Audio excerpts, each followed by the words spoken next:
Good afternoon sa inyong lahat. Isa na naman pong Hyundai Tucson. Nabangga po siya ng Toyota.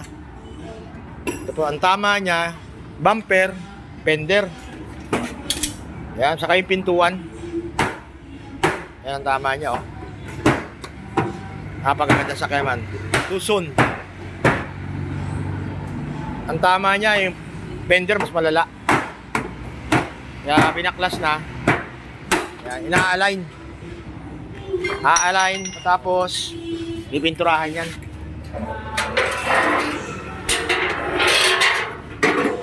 Yan, oh. Yan ang tama ng fender. Bubuuin natin yan ng maganda para paglabas ng customer, napakaganda makikita ang trabaho na maayos. Isang Hyundai po, Tucson. Yan, Tucson, very nice car. Tapos pipinturahan yan. Kaya align muna ngayon, lalatiruhin, alignment. Buti ka mo, hindi tinamaan side mirror.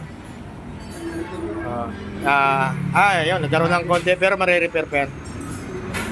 Tapos yung headlight, may konting gas-gas. Konti lang. Ang napurungan lang talaga, yung fender sa itong pintuan. Dito yan sa number 78, 20th Avenue, Cubao. Sa kabaan po ng 20th Avenue yan, makikita nyo po, Calvin's Auto Care. Magaling po ang trabaho rito. O, ayan ang latero. Siya muna ang unang gagawa po. Tara guys, magpagawa na tayo rito. Magandang trabaho rito. Pag sinabing araw ng tapos ng trabaho, tamang oras po. Dito nyo masusubukan po magpagawa sa Hyundai. Salamat po.